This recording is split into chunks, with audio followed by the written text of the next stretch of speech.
Como sempre, no intervalo aqui o debate continua. Hoje nós estamos falando sobre o recasamento. E no primeiro e segundo bloco, debatemos sobre a questão bíblica, inclusive, de alguma forma, as dificuldades que há, até biblicamente nesse sentido, e a gente entende que elas estão lá para justamente lidar com essa banalização, lidar com a falta de temor e respeito que muitas pessoas têm com as suas próprias vidas. Porque Deus, quando coloca na sua palavra, Ele não coloca para ser um estraga-prazer. Ele coloca justamente para que a gente pudesse encontrar a felicidade e ser feliz. Se a gente escolher aquele caminho que a gente pensa que é o caminho da liberdade, a gente fazer o que quer com a nossa vida, a gente vai simplesmente se arrebentar todo.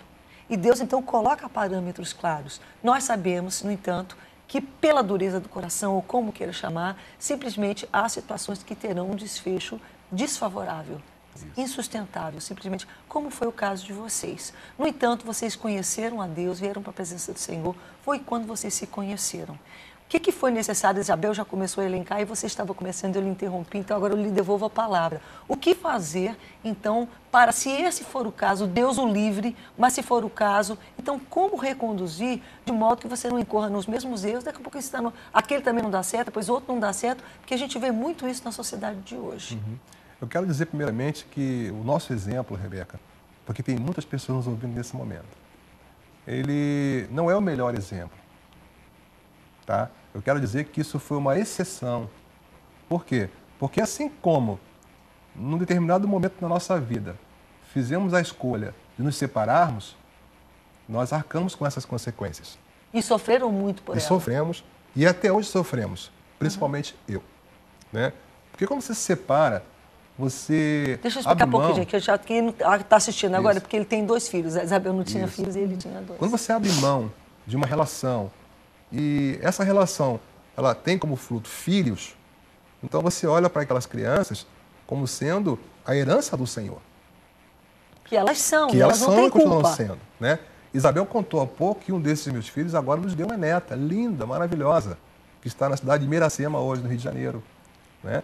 Eu digo para você que, voltando lá atrás, naquela escolha que eu fiz, né, de não estar casado mais com a mãe deles, né, são motivos particulares, íntimos, que levaram a essa situação. Mas é importante dizer que a minha mente não era a mente que eu tenho hoje. A minha cabeça não pensava como eu penso hoje. E eu não posso garantir para você que iria tomar a mesma decisão que eu tomei, de me separar. Você entende? Entendi. Então, foi aquilo que a Isabel falou agora há pouco também. O Deus que nós seguimos, esse Deus maravilhoso da graça, que nos concede a oportunidade de consertar. E eu digo que o casamento meu com a Isabel foi um concerto, né, nosso, de vida, mas também um concerto com Deus. Um concerto na horizontal. E Ele, na grande vertical. misericórdia dele, está lhes abençoando. Eu digo, Rebeca, de todo meu coração, eu não sou o exemplo, mas sou a exceção. Eu sou a prova da graça de Deus na minha vida. E se hoje eu tenho uma pessoa que eu sou feliz, que farei 25 anos com ela, de casado, e tudo isso aqui é fruto da obra do Espírito Santo de Deus.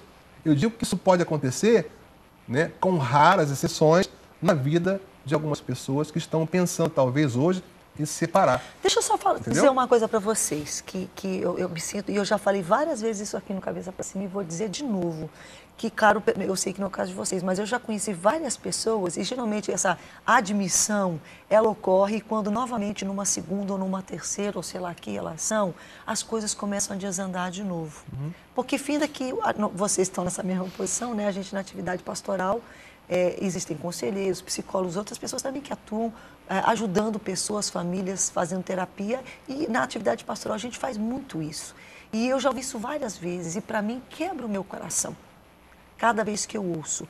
E geralmente isso vem à tona no momento em que há alguma dificuldade. Quando a pessoa, às vezes, tem um primeiro casamento, não deu certo, às vezes até tem um segundo, e esse segundo começa a não dar certo, às vezes até já não deu certo, casou uma terceira vez, e às vezes é uma pessoa que nem era da casa de Deus, mas depois se converteu, às vezes lá pelo terceiro ou quarto. Mas ela fala assim, olha, várias vezes eu já ouvi isso, se eu soubesse hoje, se eu soubesse lá atrás o que eu sei hoje, o meu primeiro casamento não teria sido desfeito. Mas eu digo, sabe o que é isso? A questão do adultério hoje está tão intrínseco dentro das relações hoje em dia, que eu digo assim, as pessoas estão olhando a outra somente na parte física. elas esquecem que com o decorrer do tempo, aquela parte física ali vai ser igual a que ela tinha antes. Vai se tornar a mesma coisa. Os problemas vão começar a vir. As discussões vão começar a vir. Aquela mulher cheirosa, perfumada, que está sempre arrumada para te receber, ela vai passar de deixar a ser assim, como a outra do primeiro casamento. E as pessoas estão trazendo isso, não, aquela ali tem uma coisa diferente, mas no dia a dia ela vai descobrir que é tudo a mesma coisa. Que a questão não é aquela, o problema está em outro lugar. O problema está aqui. Onde é que está, então, esse problema? Como reconstruir, como encontrar esse direcionamento para não incorrer nisso? Eu digo que tem muito a ver com a palavra de Deus, a pessoa entender o que Deus quer para a tua vida e a pessoa entender que ela tem que renunciar a um monte de coisas para que o teu relacionamento dê certo. Independente de ser o primeiro ou o segundo, simplesmente a renúncia faz parte. Faz parte. Tem uma palavra que eu poderia usar aqui, que caberia muito bem, e que eu uso, nós usamos, né? É a questão da cumplicidade, Rebeca. É verdade. Olha, eu digo para você, quando a Isabel começa a falar alguma coisa... E quando a cumplicidade sai, o relacionamento se torna um fardo. É tão triste. Eu digo que nós somos cúmplices, porque ela começa a falar alguma coisa interessante. Sempre foi assim, 25 anos assim. Ela começa a falar alguma coisa, eu já entendo o que ela quer dizer. Eu sei o recado que ela quer dar. Em aconselhamentos mesmo, quando a gente está em aconselhamentos separados. Em trabalhos, nesses programas que a gente participa também aqui. Eu percebo. Entendeu? A gente tem um equilíbrio muito grande com relação a isso. Então eu falo que a cumplicidade, eu acho que é um ingrediente saudável, positivo para uma relação. Você pensa em ter um bom casamento, que seja um casamento que venha dar frutos, ser feliz, comemorar 25, 30, 40, 50 anos, cumplicidade. Não tem o meu e o teu, tem o nosso. Respeitando valores. Porque quando eu me casei com ela comigo, eu levei para esse casamento coisas que eu tinha. A minha cultura, a minha família foi para isso. Não falamos sobre isso outra vez aqui, As suas experiências, tudo que Tudo foi. Mas eu não abri mão das dela. Eu valorizo o que ela pensa, o que eu penso também, eu creio que ela... E é um exercício diário, né, Sérgio? Você tem que estar sempre, porque às vezes vem aquela tua forma, daí novamente você falou, opa.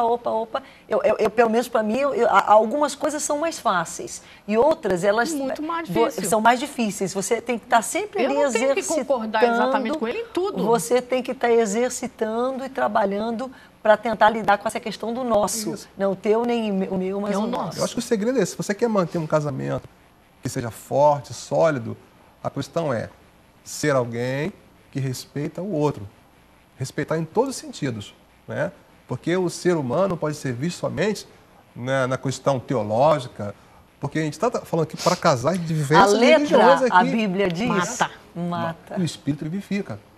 Então, estou falando aqui de casamento de uma forma geral. Há pessoas que casaram na igreja evangélica, na igreja católica, em outros ritos, mas que foram casadas. E que vivem bem. E onde está Deus nisto? Eu pergunto. Mas ele estabeleceu, então a gente vê que Deus está nisso. Exatamente. Com certeza. Apesar da pessoa não conhecer ainda o Cristo a lei de como Deus Senhor, está no coração dela. Exatamente. Né? Está lá, Gênesis 2:24. O que Deus uniu, o homem não separe. Manutenção é nossa. Manutenção é nossa. A manutenção é nossa. Gente, vamos investir. Vamos investir nos nossos casamentos. Eu vejo que se aquilo que a gente falou aqui, a gente falou praticamente em todos os blocos, que a verdade, a vida é essa questão das consequências das nossas escolhas e atos. Então, vamos trabalhar as nossas escolhas e atos. Eu percebo que a gente tem, digamos assim, a gente lida de uma forma muito paliativa. É igual você tratar uma doença, sempre lidando com os sintomas e não lidando com a causa. E no casamento, a única forma de você lidar com a causa é você realmente rever atos, palavras e comportamentos de modo que, quando você muda aquilo, pode até às vezes demorar uns dias, umas semanas, mas um pouquinho mais ali na frente, aquilo vai voltar para você a consequência daquela coisa positiva que você fez. Então, muitas vezes a gente está com muita coisa negativa e a gente atribui ao cônjuge, não entendendo que leva duas pessoas para construir um casamento. Então, você provavelmente, sem nem perceber, está também lançando muitas coisas negativas e elas ficam voltando para você, você está culpando ele, mas você também está plantando aquilo. Porque se você só está colhendo aquilo, então é você que está plantando. E nós temos que assumir isso. A culpa é dos dois. Essa que é a questão, é essa assumir responsabilidade. Vocês falaram agora há pouco, Deus fez a parte dele. Qual que é a nossa parte? É edificar, é construir. Agregar. Porque se dá certo por conta dos dois. Investir, trabalhar. A gente vai para o intervalo, vai ter música daqui a pouquinho, mas a gente volta para se despedir. cabeça pra cima.